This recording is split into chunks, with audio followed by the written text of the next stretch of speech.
restore harmony. In fact, a lot of what you're seeing in the exposures recently have been because it's moving in. It's already coming.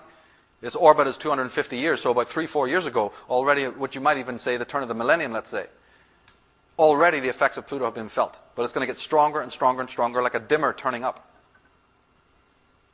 It augurs in the exposure of all corruption in order to restore harmony and a higher way of being. Individual lives will also be dramatically transformed.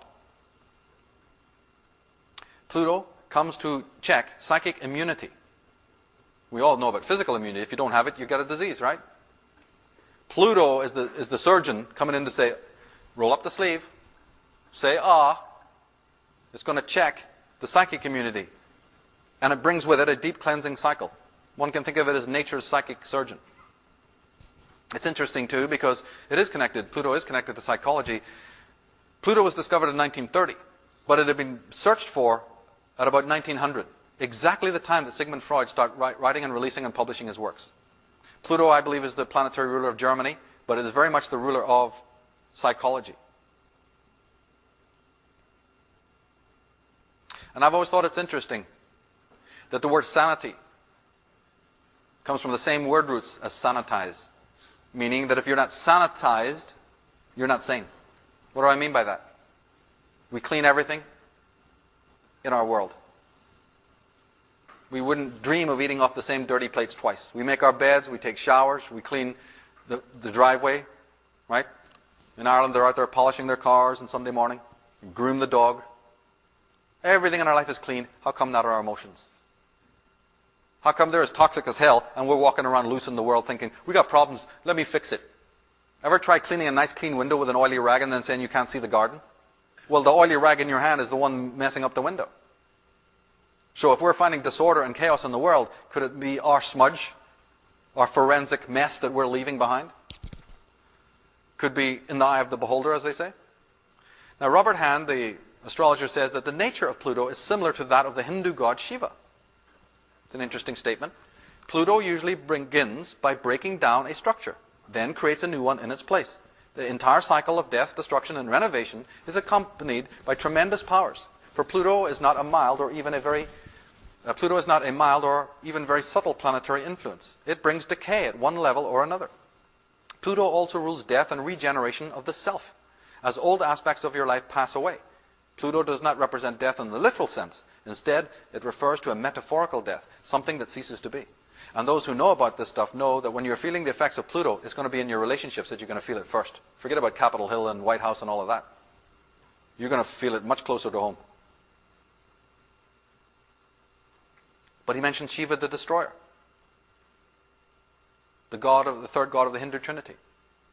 Now, we don't have too much insight into the sane mind, but we can certainly recognize the unsane mind. At least that much we can do.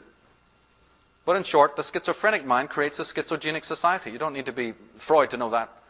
The pathological mind creates a pathogenic society. The toxic mind sees and creates a toxic world. And we can recognize it on the big scale. But can you recognize it closer to home? Actually, no, we can't.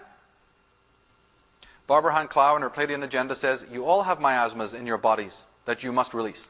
These are etheric masses that hold memory from genetic past lives. They're disease patterns.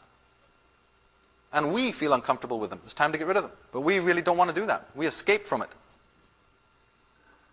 That's right, avoidance and tranquilization. We don't want to do all that psychology and self-investigation. Where's the authority figures who will just lead us where we need to go? They'll teach us all how to do it. But don't you see that by your avoidance to deal with your dark psychic content, that you are in fact funding and permitting the most hideous leviathans to poison and intoxicate the human race?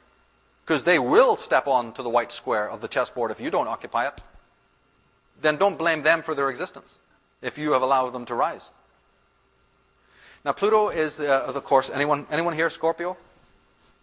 Sun sign Scorpio? Right. Then you know obviously that Pluto is your ruling planet. Pluto is your god of the sign of Scorpio. And therefore, where is Scorpio in the seasonal cycle? Right? It's late. It's at the winter cycle. So Pluto rules when the sun goes into the winter seasonal cycle. And it's the same thing psychologically. Pluto rules what is known as the underworld cycle in alchemy or psychology. And of course, we all go through the underworld cycle, whether we know about astrology or not. It's often been called in the New Age movement the dark night of the soul. Carl Jung said that the foundation of mental illness, all mental illness, is unwillingness to experience legitimate suffering. Because we resist a certain amount of this looking at the dark side, especially of ourselves, and a willing entrance into, because remember, all of us are going through the dark night of the soul, and we'll have to go through this underworld phase, just as the sun has to go through its one seasonally. You're not going to escape it. The only difference is that you can either decide to do it of your own free will, then it's ritualistic, or you can be dragged. The hanged man has a smile on his lips. It's a willing oblation. Did not Odin, when he hung on the tree of life in order to learn the secret of the runes, he did it willingly. Nobody forced Buddha to sit down in front of the tree when he wanted to contemplate the meaning of life. It's a Conan and the Barbarian situation. You must willingly be crucified and die to be reborn again. Of course, we've forgotten all of those rituals, but nevertheless it goes through your life. It's not that suffering is good. Suffering is built into the universe. You're going to have it just like you have pleasure. It's your unwillingness, unwholesome unwillingness to deal with it and to accept it for what it is, which is like the sword saying, I don't want to go through the fire of the blacksmith. Well, then you're not a sword, period. Now, countries go through these great cycles. The seasons go through it, and so do the psyche. In psychological terms, though, Pluto, Shiva, represents what is known in consciousness as the shadow self. Now, you see, in the schemata of the consciousness, we're out here. We're out here in the realm of persona, which is the word for mask. We're out here in the Hollywood drama, right? The mask, the show of masks. And we become so identified with this extreme edge of consciousness, the fashions, what are we going to look like, appearances, and the whole 9 yards. Now, of course, a certain amount of persona we need. Otherwise, we'll be wide open to attack. You need the mask in order to conceal your real identity, to protect yourself and generally, and to operate in the world with other fellow human beings.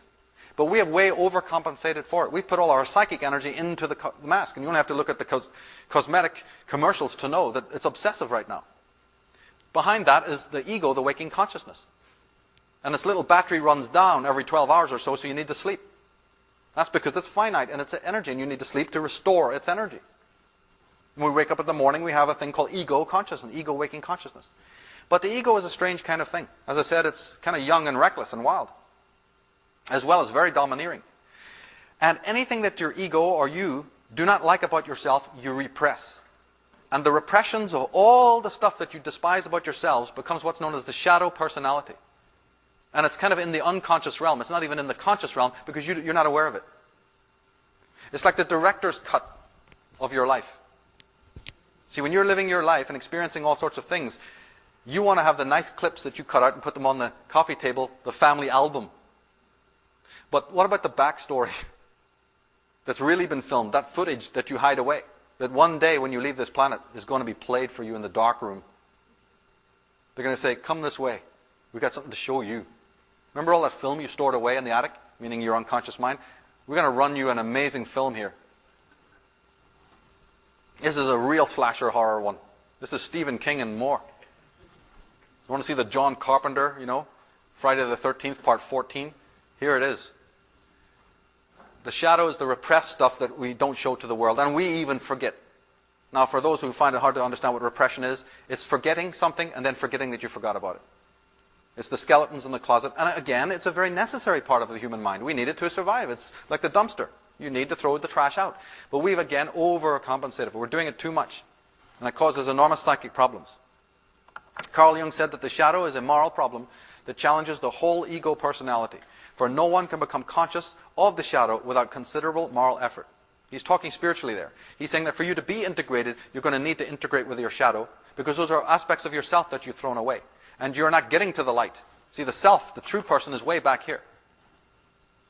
What the hell? You can forget about the self. We're into ego world. And the ego is doing itself a disservice by constantly denying aspects of its own self. Now, you know something? There was books left out of the Bible, and it's important to start finding out why. Jesus said in the Gospel of Thomas, this is one of the great Gnostic Gospels that was thrown away, when you see your likeness, you rejoice. But when you see your images which come into existence before you, which neither die nor are made manifest,